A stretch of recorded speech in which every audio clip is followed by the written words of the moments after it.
Okay, I'd like to call the meeting of the Board of Education to order. The first item on the agenda is to review and approve the agenda. I'd like to make an amendment to the agenda, propose an amendment that we delete section 5A, the budget review. That is a motion to delete the 2011-2012 budget revision. Do I have a second? I'll second that. Okay, all in favor? Aye. Aye. Okay. It has been amended. At this point, we now ask for comments from the public. They wish to. What's it? Yes, please. I haven't sat here since I did long-range planning. And I'm not going Like, to tell us about the belabor. strategic plan. That's right. So I'll tell you about the strategic plan. Long time ago. Name them. Ross Tartell, 116 Washington Post Drive, of course in Milton. And before I get started, I just want to say thank you to all of you for the enormous amount of work that you guys do. And I know it's like Mother Teresa said, used to say, you can't pay me to do this work. And given the salary that we can't pay you to do it. The pressures you are under and the pressures that you respond to are just palpable. I mean, it's enormous, the amount of pressure you get from the town and how you have to respond. So thank you for doing that. I want to just talk about pay for play. And that's, as I understand it, it's having people contribute to participating in sports or clubs, and to do that as part of the public educational system. And I just want to raise the issue that the thing about public education is that it is for everybody. It's not like a travel team where you have a choice to be on the travel team. And while some people get excluded because they can't do the time, their kids don't necessarily have the opportunity, pay for play in a public school setting is different, both in the flavor and in the theory behind it. Public school is designed for the public, so it needs to be open for everybody. And by being open to everybody means regardless of capacity to pay. And so the theory behind public education is it raises the bar and gives everybody the avenue to participate and learn and contribute to society. And so by asking parents to pay for participation in sports, participation in clubs, it sets up a barrier to children and students participating and learning and getting advantage of the best that Wilton has to offer. So I truly believe that paying for Little League, travel teams, those types of things outside of the school is fine and very important and provides an avenue, just like I would get a tutor for my kid. For the school to ask people to pay to participate in clubs and sports, I think sets the wrong tone and the wrong approach to making our society an open and useful society. So I think there's a very significant difference in that. So that's all I had to say at this point, other than a heartfelt thank you for all the work. Thank you. Thanks, Rob. Are there any other comments from the public? I could be schizophrenic and give Oh, my Okay, moving on to the consent agenda. Can I have a motion to approve the consent agenda? So moved. Second? Second. All in favor? Aye. Okay, looking at reports and recognitions, the board chair's report, and this evening I have none. And move on to the superintendent's report. Okay, good evening. I have several items. This last weekend, as many of you know, was really marked by a lot of fundraising. Friday night, I had the opportunity to attend the really big show that was put on by the Wilton Youth Council. That program was very successful. It was quite a lengthy show. It ended at about 11:30 p.m. But I think they raised a lot of money for the Youth Council, which does programs and aimed at preventing substance abuse and other family education programs. On Saturday or Sunday evening, after late afternoon, I attended Acoustic Wilton, which was the fundraiser that was designed or put on to raise money for all proceeds to the school's foundation. It was an incredible experience. Having been involved in musical groups in my life, I know how much work went into putting on that show.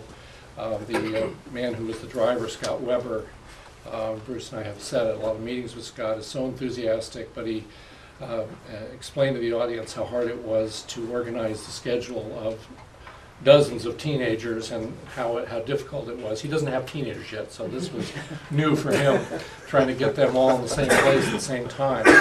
But it was a very successful evening. They sold a lot of their CDs, and we'll have a meeting with the foundation board next month. Bruce will probably report on it. It's early yet to report on where they are in their fundraising, but I'm sure he'll have a report for the board. But it was a wonderful evening, and just very, it was a real high. And Arlene, I think, bought 10 CDs, which she's distributing around to her friends and associates and schools. Saturday night was the Newcomers Club event. Last year, you may remember, the newcomers made a very nice contribution to the foundation. They had their annual spring or a spring fundraiser at Ambler Farms, and they again are donating the money to the school's foundation. So special thanks to Carrie Pisano, who headed up the evening for the newcomers, who's also been very active in the foundation. Today was a very, we're on such a high today. There was a program this morning, 11 o'clock to 1:30 almost. It was called an Artful Day for Seniors.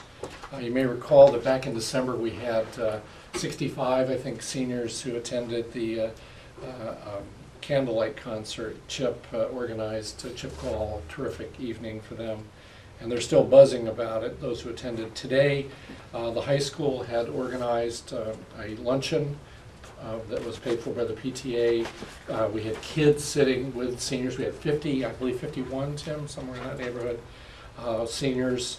We had wonderful kids sitting at each table.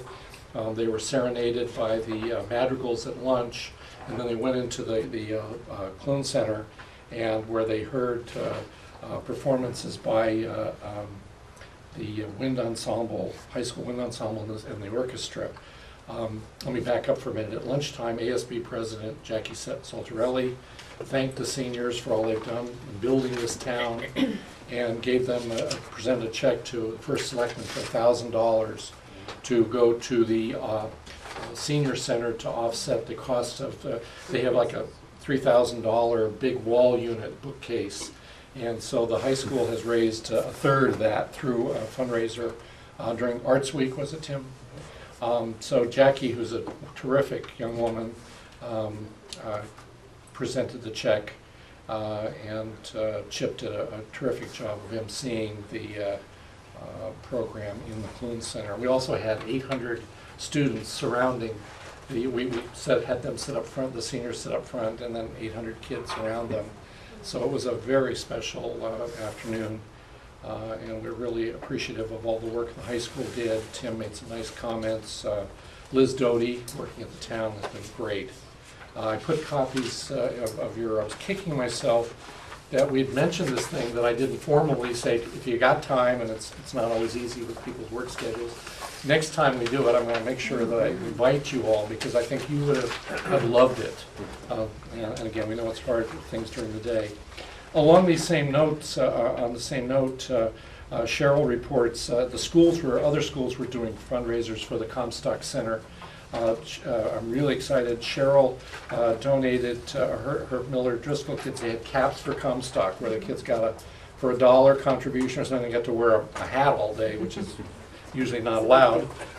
So Miller Driscoll raised $530, and they will present a check to the senior center after the break. We're also, on a similar vein, going to invite them to have some sort of special seating for the Music Man. it's coming at the end of May. Is it 19, 20, right around there, Tim? So there, I know that the buzz will build. And the pitch we made to them is that you pay, these are your schools too. And there was really a lot of great expressions from both the kids and from the seniors about how much that meant to them. So it was great. This afternoon, the events kept on rolling today. We had and several of you were able to join us, we had the dedication of the solar panel. As you know, and this has been in the works for many years now. Ron French, who had two young men who were my kids' vintage, but Eric, class of 2003, and Ryan, 2005, had donated a 15 kilowatt solar panel to the district.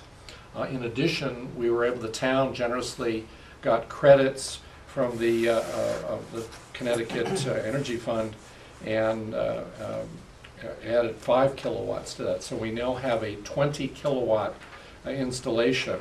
And you remember years ago when we came to the board saying they would use some of the savings from energy savings, which are not going to be huge, but to fund a scholarship fund in the name of Sherry French that the science department would award each year to an outstanding science student. It's also we've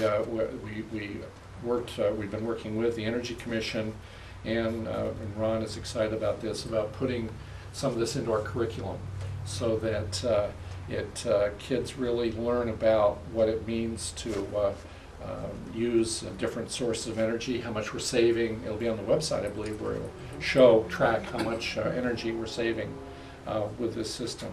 The energy, just as a note, Bruce Hampson reported on the renovation has resulted in a 14% reduction of electrical consumption in spite of the fact that we added 300 tons of new air conditioning. So he said that's enough to cool about 60 homes annually. So that's pretty good. And today we also tried to thank Sean, Ken, the whole high school building committee, Jim, Karen, who served on that, Mike Lindberg, who had been really involved in this project at the beginning. So it was I think a very meaningful afternoon, and I know Ron appreciated all the work that's gone into this, and we thanked him for his patience. Tim and Ken and others have been working for years to make this happen, and so it was great. We also had our state representative and state senators. So Gail, Lavelle, and Tony were there, and they said a few words as well. The science fair tonight, Cheryl reports the science fair is on for K2, and they're really impressed with the hard work that has been done. And finally, I learned today that one of our teachers, Pam Sullivan, there was a contest by the Daily Wilton where you put your name in, and the teacher who has the most votes, and these were multiple communities, I gather, and Pam Sullivan of Wilton, Miller Driscoll School, was the winner in this competition on the online newspaper, and the $5,000 goes to the Miller Driscoll PTA in her honor, and she wins a $100 gift certificate from Staples, which is great. Pam has asked that some of the money be spent as matching funds for our Caps for Comstock, so the PTA will donate an additional $530 to the senior center. So between the high school and Miller Driscoll in one day, we have 2,000 out of the 3,000. Julia, bring it home. and you have 1,000. So we will be. No pressure, Julia. 220. if you need to leave now, Julia. I contributed.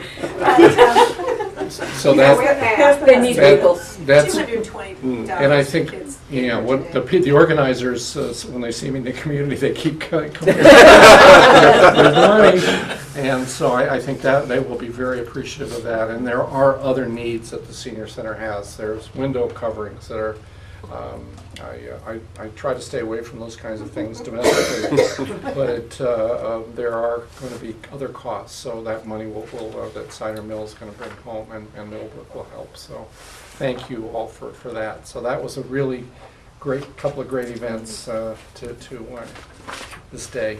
Great events and great weather. Wow, what a day. Moving on to committee reports. Gary stole my thunder. Oh, nothing to add, nothing more to add? You get the foundation. That'll be big. That'll be big.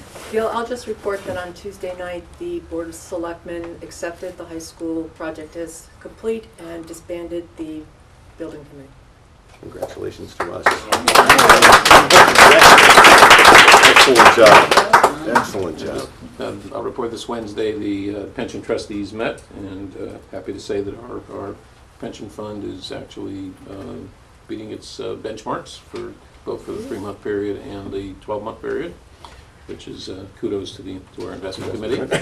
Thank you. And I think there's been some modest reallocation just within guidelines that have been previously established. So nothing major, but certainly good news. Good. And just before that meeting, we had the OPEB meeting where we have exactly the same returns, and we've refocused to come into policy the investments, some of the investments moving from equities into fixed income. But any others?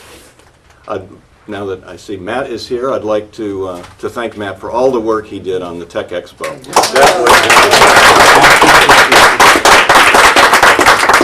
It was a tremendous success. There were, I think we've doubled the number of people attending.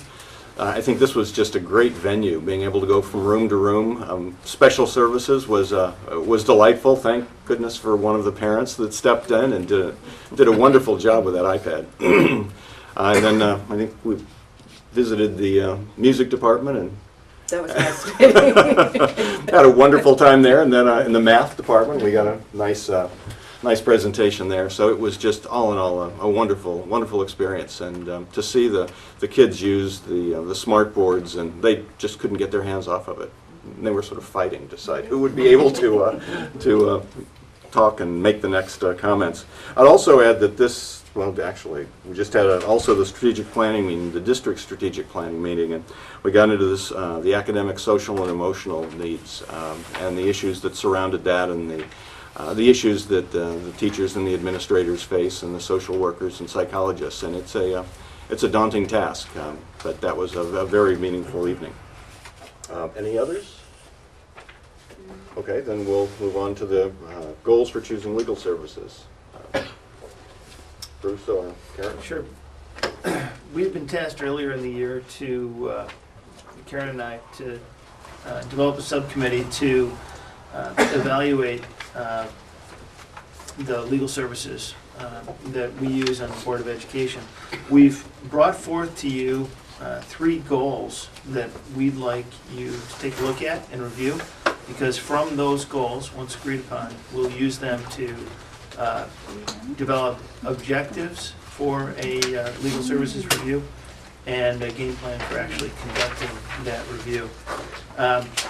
One of the things I wasn't aware of is that it's actually pursuant to our bylaws that we do a review every year. Now, I know that we do it at some level. I think that this is a worthwhile exercise, and I do want to state that going through this process, at least in my own personal mind, does not mean that there's any level of dissatisfaction with the services that we get.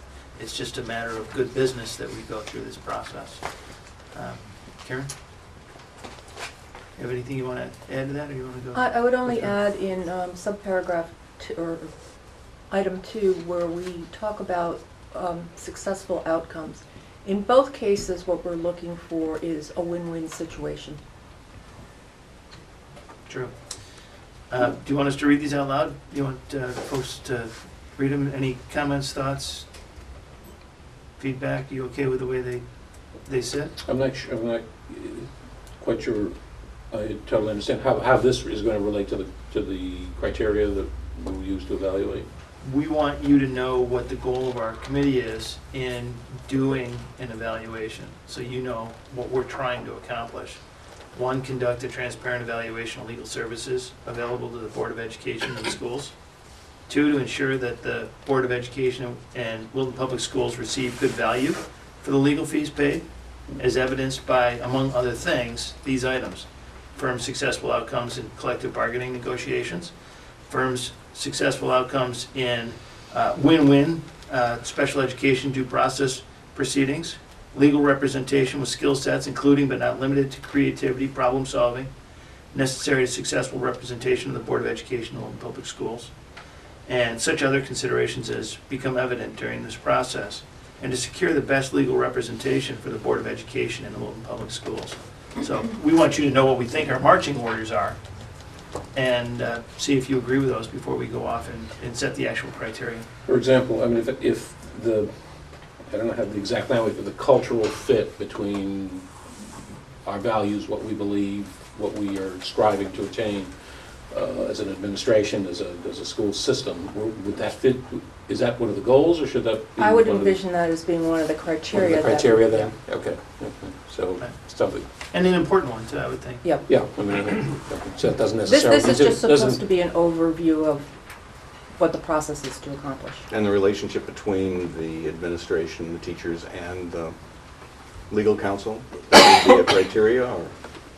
I would think so. Yeah, we will, I absolutely. mean, if you're comfortable with the process, then we will draw up a list of criteria for you to consider and add to, subtract from, whatever. So what will be the process following this? Well, the next step is we'll develop that criteria and bring it back to you to take a look at and provide feedback on. Once we have that criteria, then we'll go out and look for firms that we think fit the criteria and speak with them. Who will go out and look for the firms? That's open to discussion, but at this point, I would think the subcommittee members might be on that process, and I would imagine there'd probably be some folks from the administration that would make sense. Not sure that I agree with that. We're but not, I can continue. we're not that far yet. I Right. think Okay. what we have agreed on is that the next step is to develop criteria and for evaluation and bring them to the board. And do you anticipate going through a kind of RFP process, and we're doing RFP process?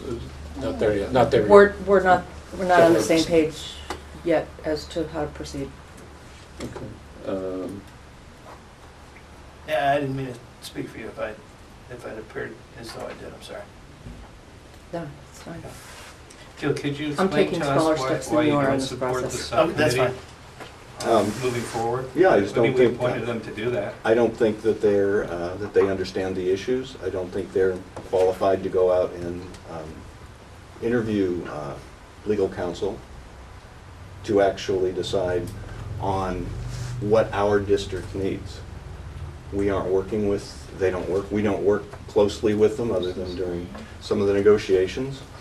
We haven't been involved with them in terms of special services. I think the administration has a much better understanding of the other requirements that we need, that the district needs, and are in a much better position to be able to evaluate and to qualify the law firms. I don't So think what would they- your suggestion be? Well, I'll wait to see where we go and what the criteria are.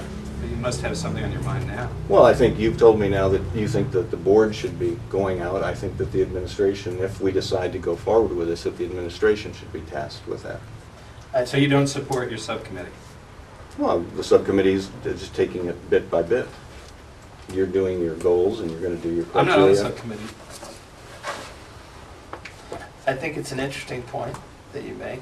I think there's validity in your statement, but I also believe that the Board of Ed is tasked by the town to be responsible for the school district. Part of that is the legal representation. Does that mean that I'm saying that we should pick a firm and hand it to the district? I'm not saying that.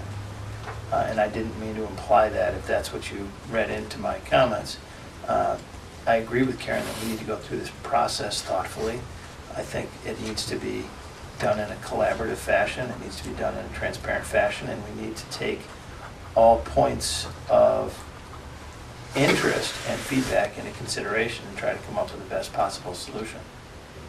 Can't be done in a vacuum. Right, and I'm not suggesting that they run with it by themselves, but I would also be opposed to the administration running it by themselves too, so. Well, ultimately, the administration would come to the board, the way this would work, I think, is ultimately the administration would come to the board with a recommendation. At that point, the board has responsibility for. I don't know, Which, yeah, I don't know that we're thing. there. I mean, that's part of our organizational meeting on an annual basis, it seems to me that, It is. right? I mean, that would be, and I see no, personally don't see any need to change that, but I think in terms of, it would help me a great deal to see the criteria. This I We will- find, we will this work- I'm gonna Yeah, just, we'll work- We'll work on it doesn't give before me, the next- doesn't, for me, provide a lot of clarity. There's some motherhood in here, and, I think, yes, I agree, we have to Okay. find great value, we should Okay. provide value. It would be helpful for me to see the criteria before. We'll work on developing them. Right, so are you okay And with I this? think, as a- and I would underscore, I think that the people who are working directly with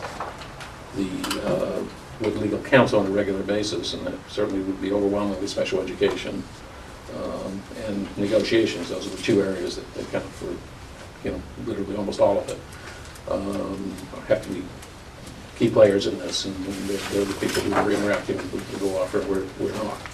I think Logically, I agree with you. To Karen's point, I don't think we've said that they wouldn't, so. Yeah, okay, and but it would be helpful to see some criteria that. But Dick, And you just okay. indicated that you want one of those criteria to be the The fit. fit, yeah. To me, that's, That's- I mean, to me, that's really what it's, the single most important criteria. Because they are the ones that are working with them, they have to rely on them, there has to be an element of, comfort and trust Right, both ways right. in that I sort agree. of relationship. So that to me would be the highest order priority. And Dick, what I was gonna say is, I would like to see the recommendation come from the subcommittee, actually, because I think they were tasked to do this. Whoever is in the subcommittee at the end of the day, we vote on this on an annual basis, so we're in it up to our next to begin with. I don't think I'm there, I think. We can take small steps. Course corrections along the way. Are you comfortable with that? Any other We're not going to come back with discussion? a law firm change at the next meeting? And No, that I presume. yeah. At least my intent is to keep this board apprised in every step Right, of the process. I think we agree on that. So the next thing we would be saying is a set of criteria. Are you comfortable with the goals as they stand?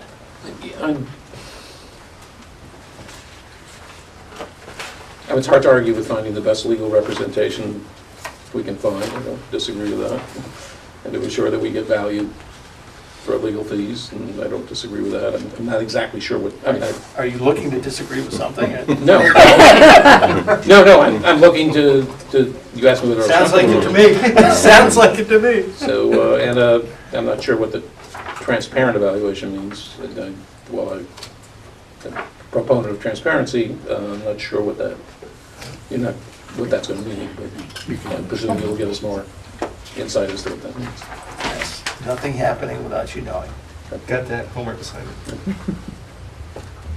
I have no problem with these goals. Thank I you. think they're very thoughtful, and I look forward to your coming back with next steps, or first steps, or whatever is the Hopefully, appropriate it's at least a term. second step. Second step. Crawls. Any other discussion? No? Okay. Financial report.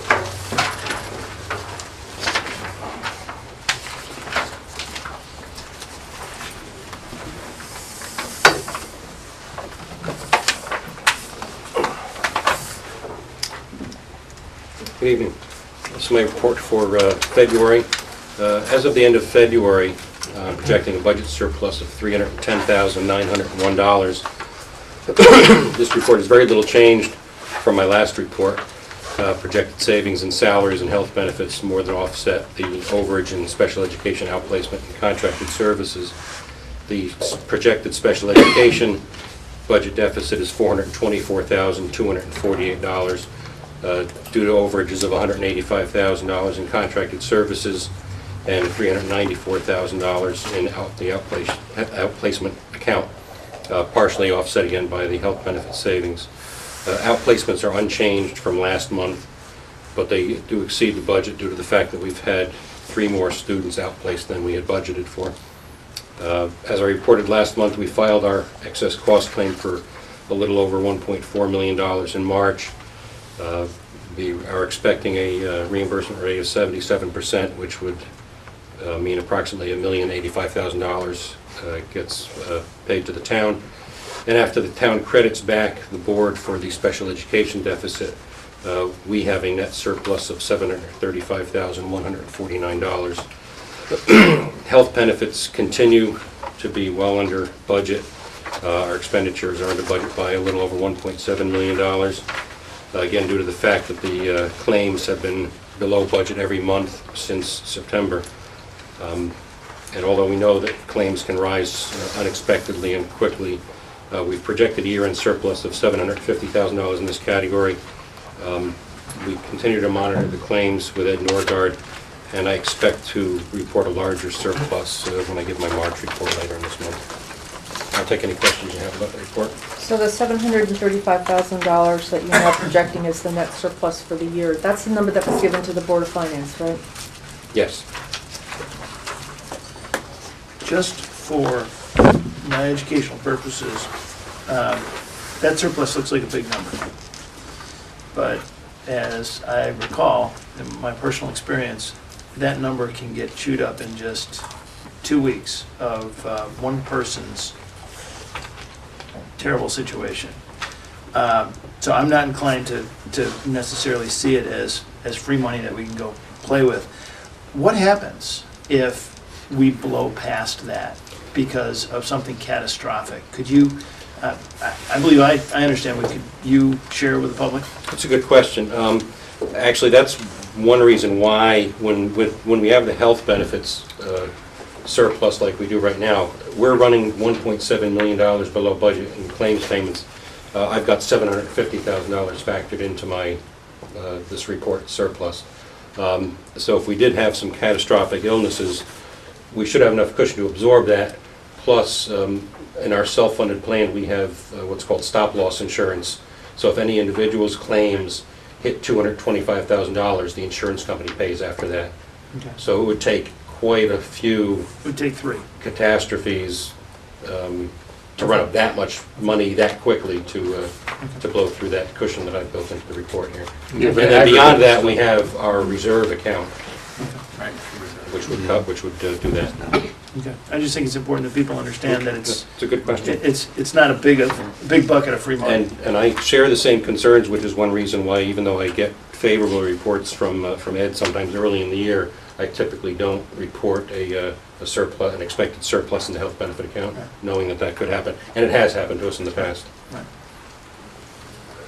You know, if we cut it the second, it'll happen, it's right, the day after we cut it. I mean, the last time it did happen is that everything happened in the last 3 months of the year. Yes, that was So a we year are- before I got here. Yes, I'm Now, that was well aware. Before you got I'm well aware of it. We can't blame it on And I don't want Ken. to become part of the folklore of the It is part. It's not Ken's fault. Any other questions? Thank you very much. You're welcome. Thanks, Ken. Nice job. You're welcome. We'll move on to the Regulation 5114.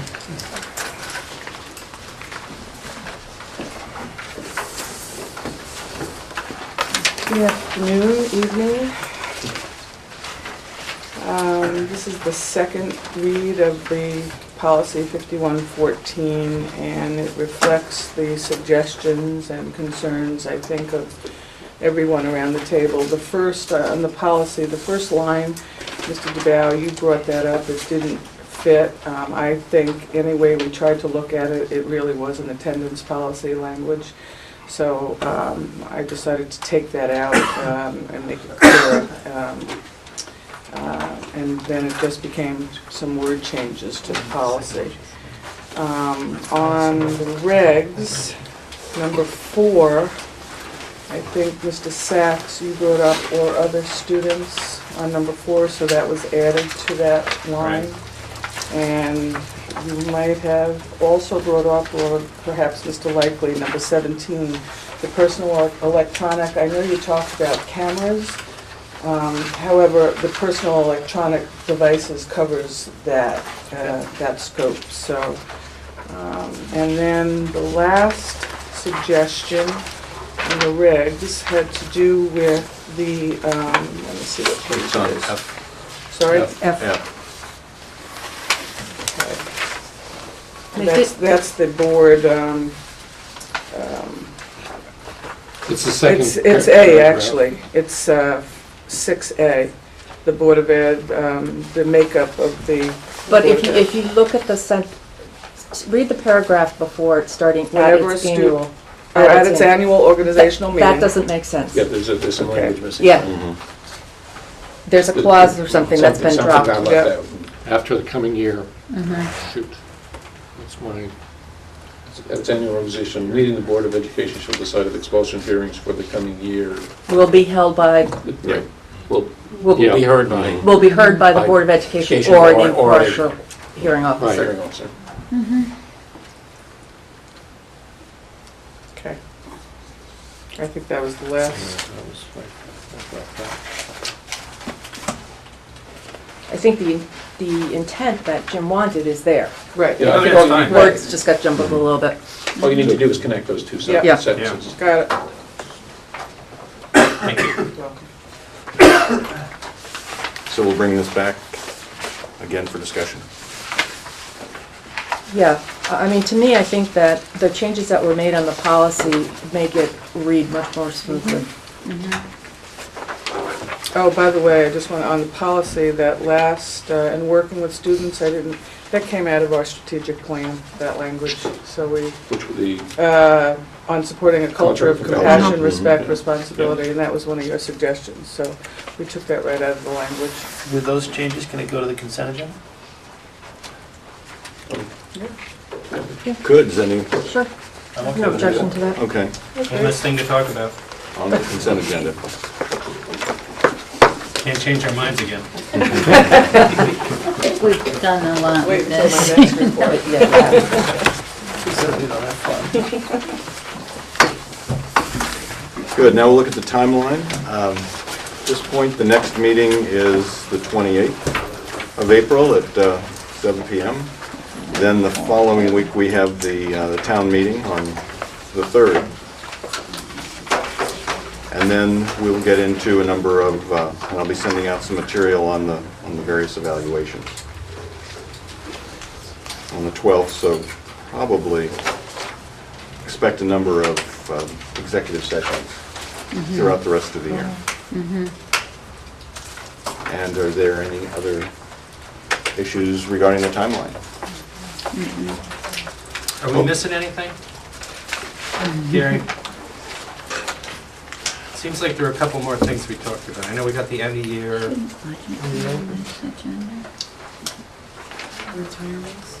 Retirements we got in there. we have They're in that in there. there. Yearbooks? I don't, there's no, because we did the strategic plan. I know that was one that's not gonna be, right? Because we removed consideration of a budget revision from tonight's action item, should that be replaced or For be the put next- on the for the next 28th? time. 28th. Yeah, it Yeah. would have to be. Mhm. Yeah, we don't want to go to the town meeting with, Yeah. Without a budget- without a Good budget. idea, Karen. Credit Barbara. Good idea, Barbara. That's why you pay his big bucks. that's Sure she it. gets a bonus this year, too. Good. And I welcome Make them sure all. of it. Any other issues? Okay, I'd now like to invite the public, if anyone has any comments to make, to address the board.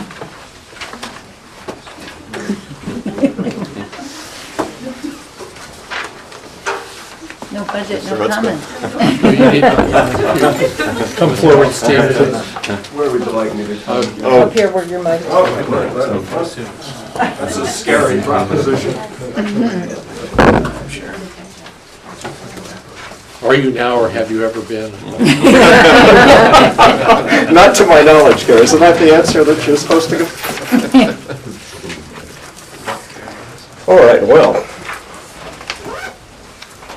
a couple of points, and some of them I feel I'm intruding a little bit on what you're all about. But first of all, I was frankly a little surprised to see the amount of board attention being given to the legal fees issue. Not that I don't think it's appropriate for the board to look at it, but if I understand correctly, that's a $167,000 annual item, am I right, on average?